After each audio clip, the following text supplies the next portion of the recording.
once again.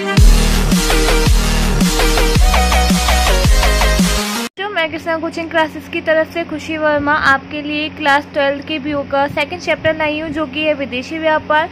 अगर किसी भी बच्चे ने हमारा फर्स्ट चैप्टर नहीं देखा है, जो है देसी व्यापार, तो उस चैप्टर को देखें, उस चैप्टर को जानें, तभी आप विदेशी व्यापार को अच्छे से समझ पाएंगे। अगर आपने इस चैनल को सब्सक्राइब नहीं किया है तो उसको सब्सक्राइब करें, लाइक करें एंड शेयर करें। आज हम जानते हैं कि विदेशी व्यापार क्या होता है।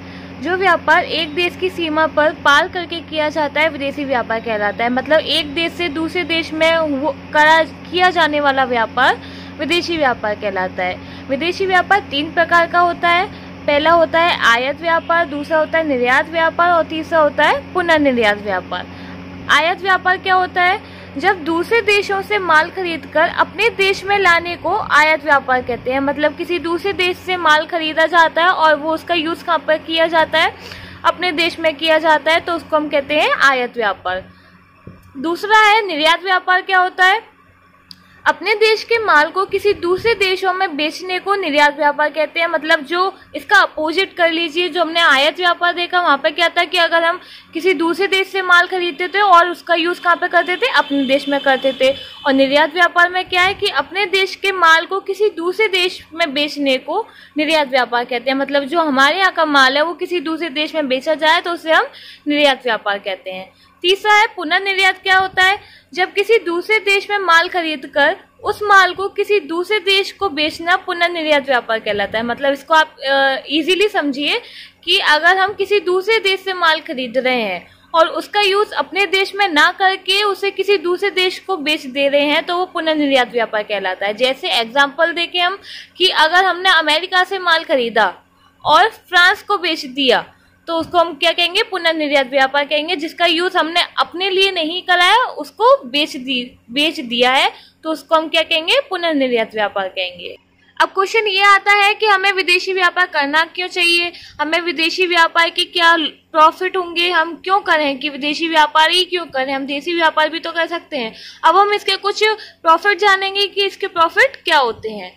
पहला है अंतरराष्ट्रीय व्यापार विशिष्टीकरण को सुविधाजनक बनाता है। अंतरराष्ट्रीय मतलब कंफ्यूज मत होइए, अंतरराष्ट्रीय व्यापार भी विदेशी व्यापार ही कहलाता है।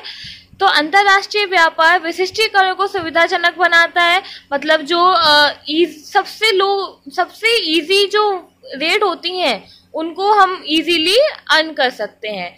दूसरा है विदेशी व्यापार अधिक घरेलू उत्पादन के लिए बाजार ढूंढने में सहायता करता है। ये तो फैक्ट है। जब हम विदेशी व्यापार करेंगे तो हम दूसरे देशों से जाकर मिलेंगे, तो वो क्या होगा कि हमें वहाँ की जो सबसे अच्छी क्वालिटी की जो चीजें होंगी वो हमें पता चलेंगी। तीसरा है अंतर्राष्ट्रीय व्यापार उन आवश्यक वस्तुओं तथा सेवाओं के आयात को सुविधाजनक बनाता है जिनका उत्पादन घरेलू अर्थव्यवस्था में नहीं किया जा सकता है। मतलब अंतर्राष्ट्रीय व्यापार उन आवश्यक वस्तुओं तथा सेवाओं के आयात मतलब खरीदने को सुविधाजनक बनाता है जिनका उत्पादन घरेलू अर्थव्यवस्था में नहीं किया जाता है, जिनका यूज हम किसी अच्छे या विदेशी व्यापार के लिए ही करते हैं। अगला है विदेशी व्यापार विदेशी विनिमय कमाने का एक महत्वपूर्ण साधन है। ये तो सच बात है। जब हम विदेशी व्यापार करेंगे तो हमें जो वहाँ पे जो पैसे चलते हैं, जो रकम चलती है, तो वो हमें कहाँ से मिलती है? विदेशी व्यापार से ही तो मिलती है। जब हम विदेशी व्यापार से व्यापार करेंगे तो वहाँ की जो मनी होती है, करेंसी होती है, जो वहाँ पर करेंसी चलती है, वो हमें अपने देश में मिल जाती है।